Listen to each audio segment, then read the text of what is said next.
l'ambassadeur de l'Union européenne, M. Vincent Deguerre, M. Winsley Emilien de PIS. Bienvenue dans cette édition de l'Écho du mercredi. Nous allons parler des droits de l'homme. Monsieur l'ambassadeur, quand est sorti ce concept de droits de l'homme?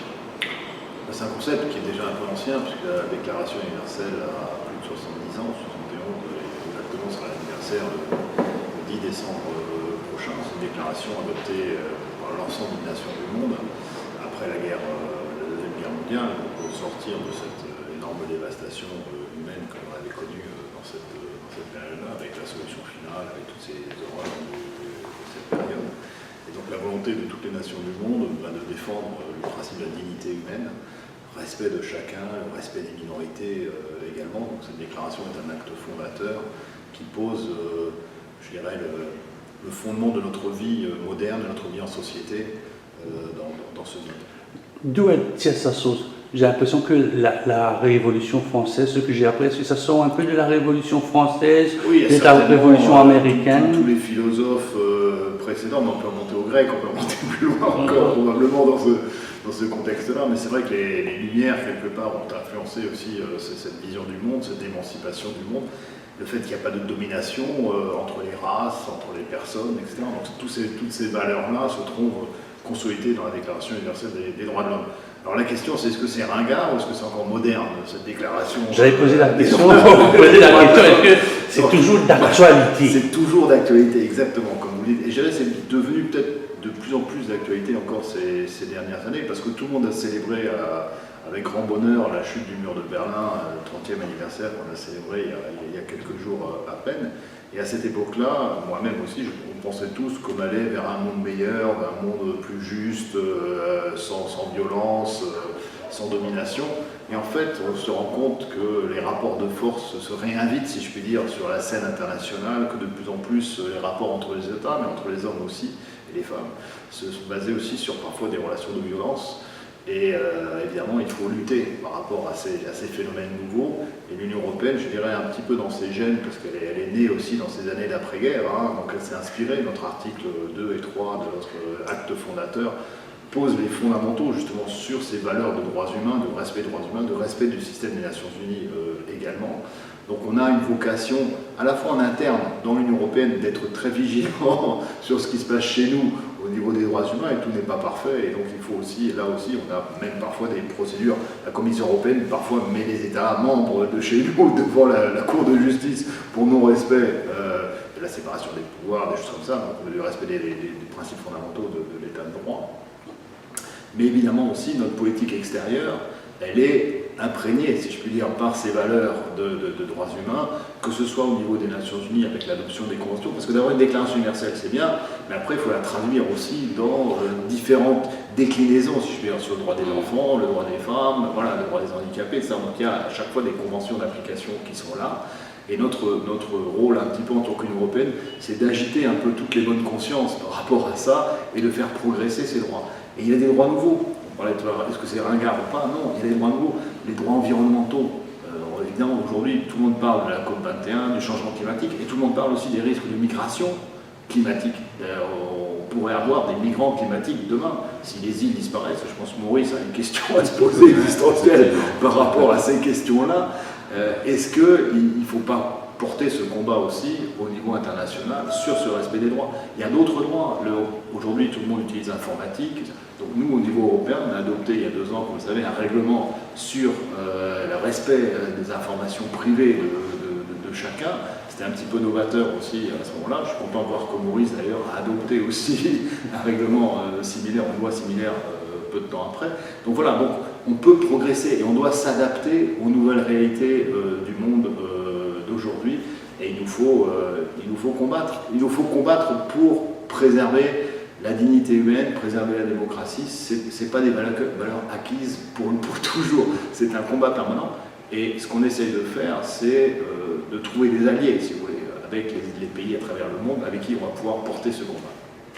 Est-ce qu'on a l'impression que chacun a son droit de l'homme? Est-ce que chaque pays, vous avez dit que l'Union européenne, bon, c'est un tout, mais vous avez beaucoup de monde. Est-ce que chacun, avant de poser la question, on sait qui va faire un constat à Maurice, est-ce que chacun a sa façon d'interpréter les droits de l'homme?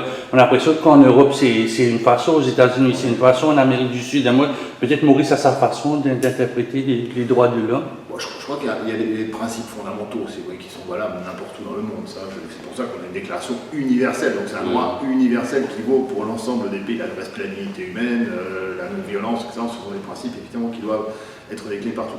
Ensuite, c'est vrai que chaque pays a son histoire, a ses traditions propres. Donc il faut effectivement adapter ses besoins, ses principes à ces réalités que l'on trouve à travers le monde. Mais ça ne veut pas dire que ça doit servir d'excuse, de prétexte pour remettre en cause des principes. Regarde, on a fait récemment la question des violences faites aux femmes, que l'on voit malheureusement à travers le monde, y compris en Europe et ailleurs. On l'a aussi ici à Maurice. Ensuite, sur les causes fondamentales, pourquoi est-ce qu'il y a ces violences et qu'est-ce qu'on peut faire pour améliorer la situation, alors chaque pays là doit mener sa propre réflexion par rapport à ça et trouver ses propres solutions. Parfois il faut échanger d'expérience, il faut regarder ce qui se passe chez le voisin et essayer de progresser par rapport à la société.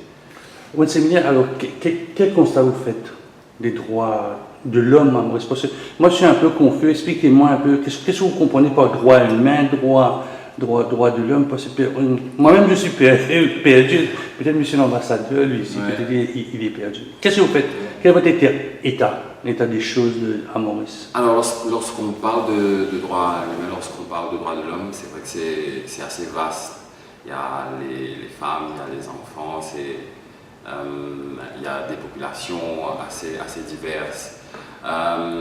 Mais chez PILS, notre domaine d'expertise, quand même, nous nous concentrons principalement vers la santé et avoir droit à une excellente santé, avoir droit à des services de santé, c'est un droit fondamental.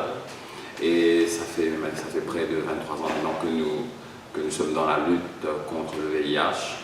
Et il y a beaucoup qui a été fait, il y a beaucoup qui a été fait dans la lutte contre le VIH, il y a beaucoup qui a été fait pour les personnes vivant avec le VIH dans le système santé mauricien.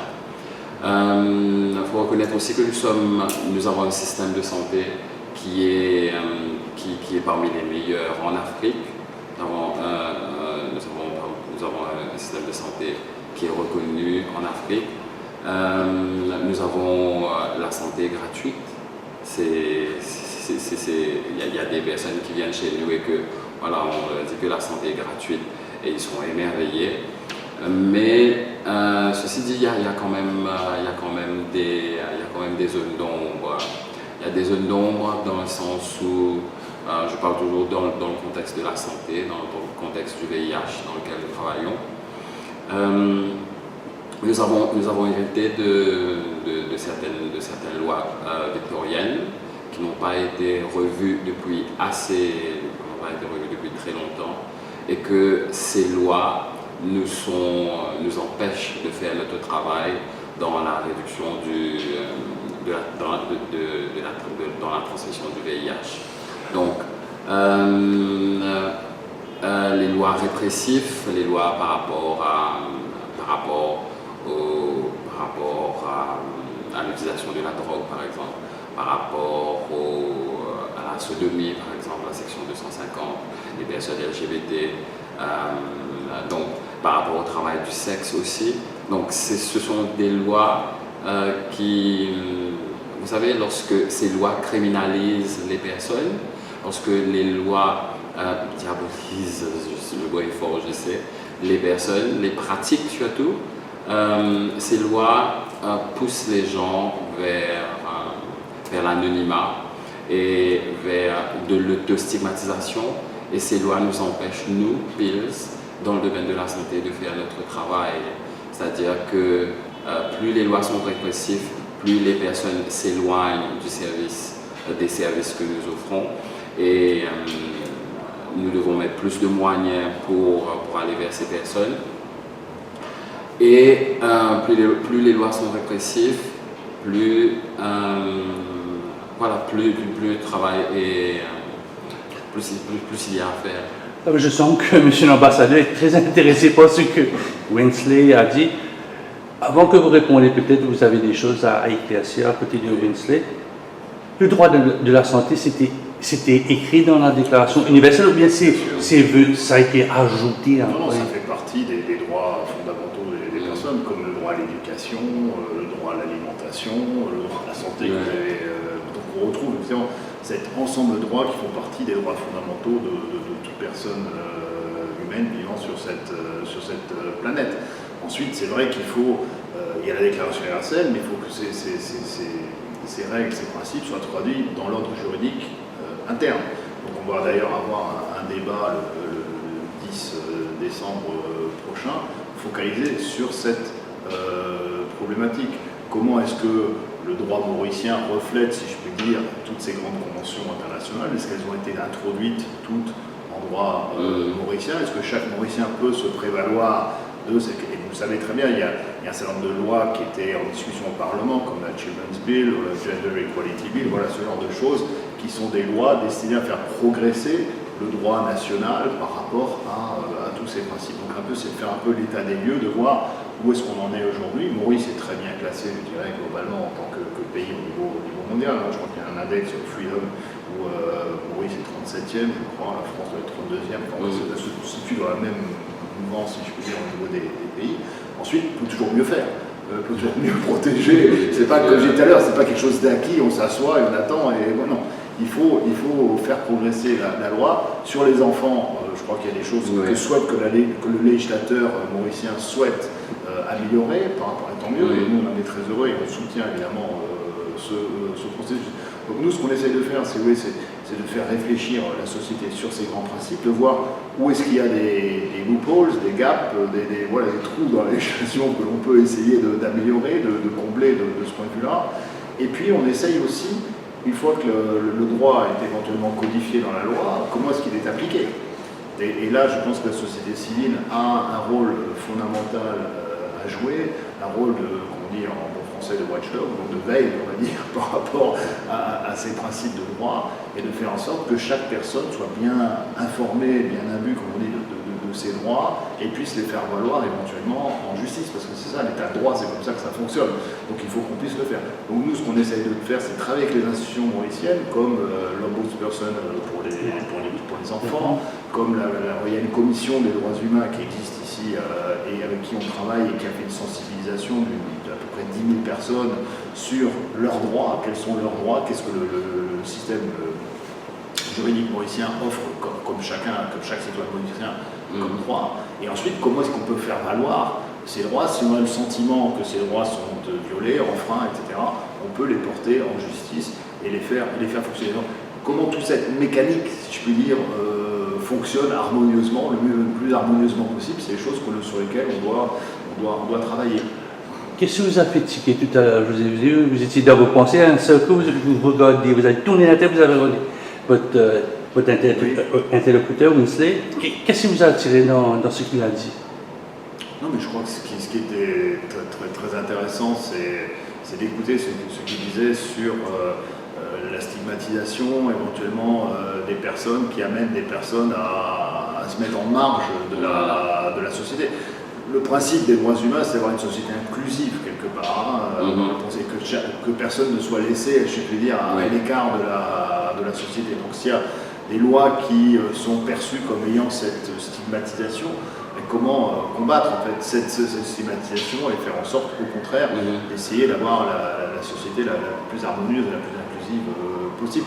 C'est pas facile nulle part dans le monde, hein. C'est un défi, c'est un véritable combat. Et nous avons quand même le privilège et la chance, il faut quand même le dire et le répéter, de vivre dans des sociétés qui sont des sociétés démocratiques.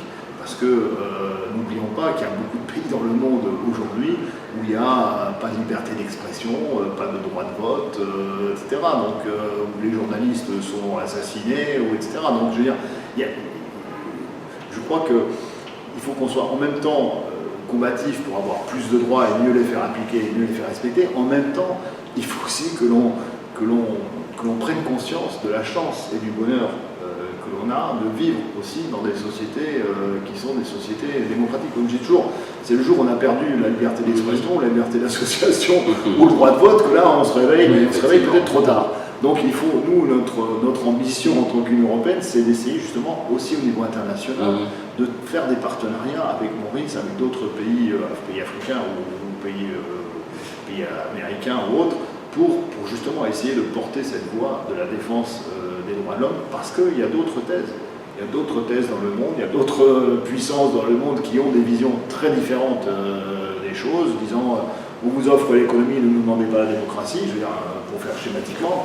Donc voilà, donc il y a ce type de système, il y a des hommes forts et d'autres qui se manifestent dans le monde et qui ont d'autres visions.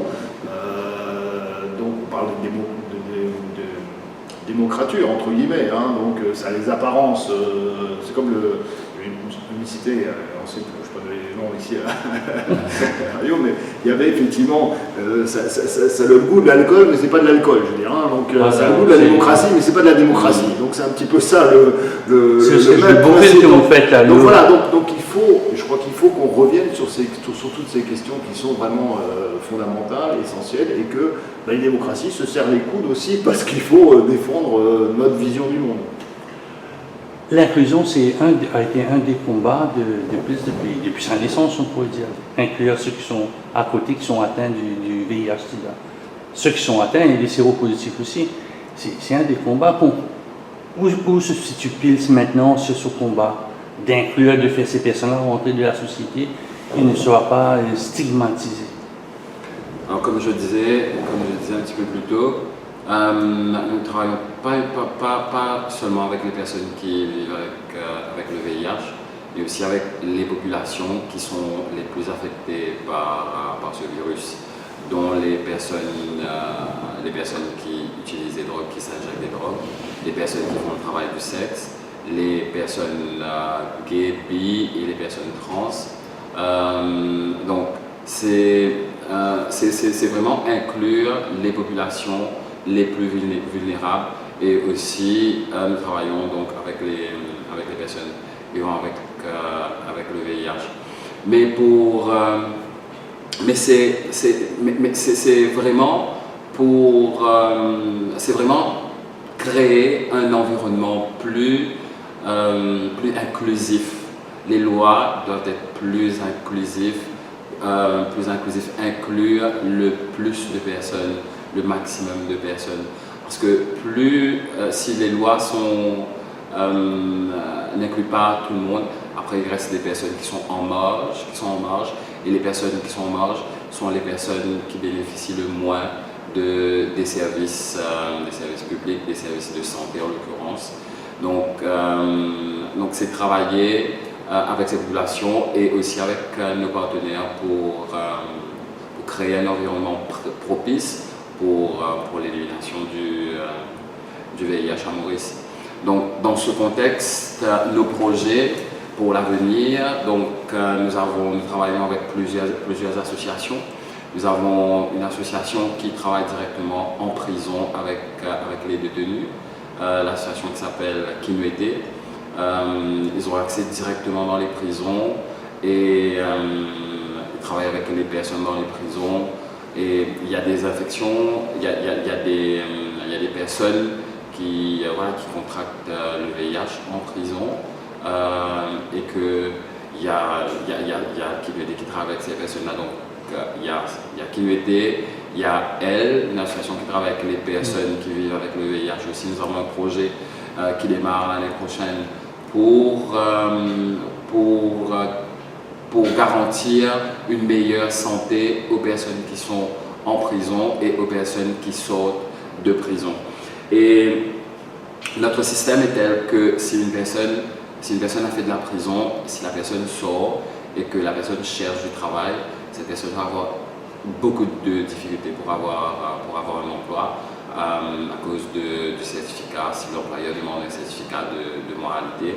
Donc la personne ne va pas avoir beaucoup de difficultés pour avoir un emploi. Donc nous travaillons, un des aspects de ce projet, c'est lorsque les personnes vont sortir de prison, leur donner un emploi à la journée pour qu'ils puissent subvenir aux besoins de leur famille pour qu'ils puissent, voilà,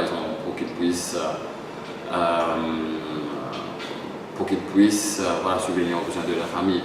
Après, il y a tout l'aspect, c'est à court terme, mais à long terme, il faudrait vraiment revoir les lois. Il faudrait revoir la loi par rapport à l'intégration des personnes qui ont fait de la prison, comment mieux les intégrer et ne pas de mettre en marge, justement pour ne pas laisser en marge les personnes qui ont fait de la prison. Donc il y a ce projet, et puis nous travaillons aussi avec d'autres associations. Nous travaillons avec le collectif Arc-en-Ciel, avec Young Queer Alliance, qui sont deux associations LGBT à Maurice.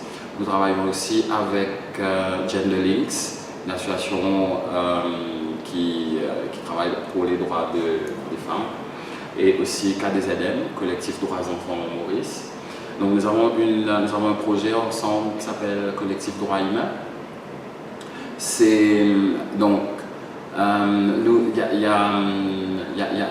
Nous nous rejoignons sur certains thèmes, d'où la nécessité de se mettre en consortium, en groupe, pour porter certains plaidoyers par rapport à certaines lois, notamment les enfants, parce que les enfants sont impactés par le VIH, les enfants subissent des violences, et les familles, donc les femmes, sont impactées. Donc il y a les personnes LGBT qui subissent certaines discriminations. Donc nous travaillons avec ces associations-là justement pour créer, pour du moins faire entendre notre voix, pour créer un environnement propice pour l'épanouissement des populations que nous servons. Quels sont un peu les enjeux, monsieur l'ambassadeur, de cette journée qui vient là? Écoutez, les enjeux, c'est d'abord de faire une prise de conscience sur la question des droits de l'homme dans le monde, on va dire, bien sûr, et de regarder un peu le panorama, et puis de voir ensuite, au niveau de chacun des pays, au niveau de Maurice, où est-ce qu'on en est un petit peu par rapport à cette situation mondiale, où est-ce qu'on souhaite aller, quels sont éventuellement comme je disais tout à l'heure, les défis ou les manques qui peuvent exister dans la législation pour essayer de bien se mettre en harmonie avec tous ces principes fondamentaux de respect des droits humains, et puis ensuite de voir quelles actions on peut mettre en œuvre. Nous avons la chance d'avoir avec Maurice un dialogue politique régulier. On aborde effectivement toutes ces questions de respect des droits humains, donc on a un échange sur cette thématique, et ça nous permet effectivement d'aborder ces différentes questions, de voir si le gouvernement ou d'autres instances souhaitent qu'on les appuie avec de l'échange d'expérience, de l'expertise qui peut exister sur l'une ou l'autre question plus spécifique. Ça a été le cas sur la loi pour le Children's Bill, par exemple, on peut voir un petit peu. Là, on a, comme vous le savez, fait récemment cette marche sur les violences faites aux femmes, un problème mondial, comme j'ai dit tout à l'heure, mais il y a eu des expériences en Espagne, au Portugal, en France récemment, il y a eu ce Grenelle, etc. Donc il y a différentes choses qui existent. Donc c'est par rapport à cette réflexion qui existe au niveau mondial, est-ce qu'il y a des choses, des solutions que l'on peut apporter, si je puis dire, et qui peuvent être utiles à Maurice dans ce défi. Le Premier ministre a mis en place ce groupement à haut niveau, justement. Voilà, quelles sont les pistes de réflexion, sur quoi est-ce qu'on peut travailler? Est-ce que les protocoles qu'applique la police, par exemple, sont bien définis? Est-ce qu'il y a des choses qu'on peut améliorer dans ce contexte-là? Est-ce qu'au niveau des décisions de la justice sur la mise en place de protection, justement, pour les personnes vulnérables, est-ce qu'il y a des choses qu'on peut améliorer dans le fonctionnement de ça? Voilà, c'est toutes ces questions-là que je crois on peut nourrir la réflexion par cet échange d'expérience. Donc l'idée du 10, c'est justement de faire un petit peu le point où on en est effectivement sur ces questions et sur quoi est-ce qu'on veut travailler ensemble pour l'avenir, pour que la démocratie soit toujours florissante ici aussi à Maurice que les gens se sentent bien, si je puis dire, dans leur environnement ici, qu'il n'y ait pas d'exclusion, comme vous disiez tout à l'heure, de la société. Donc au contraire, on essaye effectivement d'avoir l'ensemble des groupes qui soient inclus. C'est vrai que les détenus, c'est aussi une question qu'il faut se poser, parce qu'il y a la question de la sanction par rapport à l'acte qui aurait été commis par la personne, mais ensuite, l'objectif de la prison, c'est aussi la réinsertion, donc c'est ça. Alors comment est-ce qu'on arrive effectivement à réinsérer des personnes dans les sociétés? C'est pas un sujet facile, là encore, il y a des expériences diverses sur différentes modalités, donc voilà, c'est des choses sur lesquelles on peut et on souhaite travailler. Donc cette journée, c'est un petit peu tout ça. Voilà, c'est effectivement de rappeler notre attachement, pour ça aussi c'est fondamental, rappeler notre attachement à toutes ces valeurs fondamentales qui sont dans la Déclaration universelle des droits de l'homme, de faire le bilan ensuite où est-ce qu'on en est. Sur les nouveaux droits, comme on a dit tout à l'heure, il y a peut-être des choses à faire aussi, parce que c'est quelque chose de mouvant, quelque chose de vivant, d'actif, et il faut qu'on s'adapte aux nouveautés du temps d'aujourd'hui, que ce soit l'informatique, que ce soit l'environnement, le changement climatique, tout ça, c'est des choses qui impactent sur nos droits fondamentaux. Il faut qu'on adapte notre environnement à ces changements. Dernière question, à part de faire ce constat, vous allez sur une radio, au point de débat, qu'est-ce que vous avez fait d'autre pour cette journée? Vous avez prévu d'autres, peut-être quelque chose un peu plus public? On a prévu effectivement une conférence, si vous voulez, avec un certain nombre de partenaires.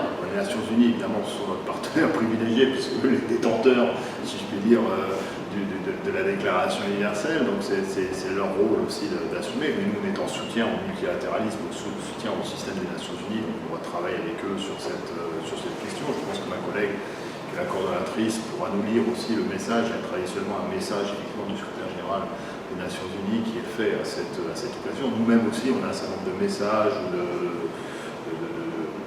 vidéos qu'on peut passer, par exemple, pour montrer un peu qu'est-ce que c'est que la violation des droits humains aussi à travers le monde, parce qu'il y a des violations aussi qui sont là, et il faut être bien conscient que c'est quelque chose qui existe.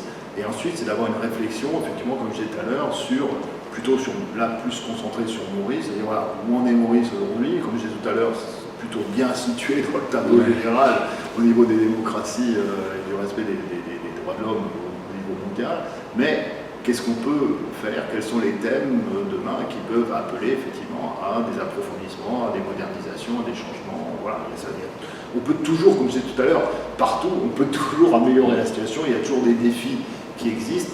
Prenons conscience, faisons un peu le bilan, un peu où est-ce qu'on en est et vers où est-ce qu'on va aller demain. Et demain, nous, on souhaite y aller avec le gouvernement, avec le Parlement, évidemment, travailler avec eux sur ces questions-là, mais aussi avec la société civile dans ce rôle à la fois de proposition et un petit peu d'agitateur un peu de ces questions-là et de watchdog, comme je disais, de veille sur le respect des droits pour chaque Mauricien, chaque Mauricienne ici. Au Parlement, on appelle une question supplémentaire. Je vais poser ma question supplémentaire à Winsley. Est-ce que les droits de l'homme commencent à la maison? Est-ce que ça commence à la maison? Avant d'aller dans la société, je vais poser la même question. Ensuite, avant de clore avec M. l'ambassadeur. Est-ce que ça commence à la maison, les droits de l'homme? Je pense que oui, parce que les droits de l'homme, c'est une question d'éducation. Et l'éducation, ça commence à la maison. Donc, si l'éducation à la maison, on apprend aux enfants le respect, la dignité, ce à quoi ils ont droit. Donc définitivement, on aura des personnes qui seront conscientes de leurs droits et qui revendiqueront ces droits. Vous êtes d'accord avec Winsley, M. Oui, l'ambassadeur? je partage tout à fait ce que dit Winsley là-dessus. Puis bon, il y a les rapports effectivement de couple, il y a les rapports enfants-parents, tout ça, et donc on doit effectivement là aussi mettre en pratique tous ces grands principes de non-violence, effectivement, dans les rapports dans le couple, d'éducation aussi, de veiller effectivement à ce que les enfants reçoivent une bonne éducation, entre guillemets, qu'ils puissent aller à l'école, qu'on les envoie à l'école, parce qu'il y a des pays, vous savez très bien, il y a des pays où les filles n'ont pas droit à l'éducation aujourd'hui. Donc notre devoir de parents ici, c'est de veiller à ce que nos enfants, effectivement, puissent aller à l'école et bénéficier de cet enseignement, tout en étant conscient que ce n'est pas le cas, comme je disais tout à l'heure, partout dans le monde. Ce qui doit nous motiver pour dire on aimerait que les autres enfants dans le monde aient le même droit que les nôtres à la maison aujourd'hui. Monsieur l'ambassadeur Vincent de Guerre, 25 Emilien, bon, je ne peux que vous souhaiter une bonne journée des droits de l'homme et des droits humains aussi. Tout à fait. Merci beaucoup.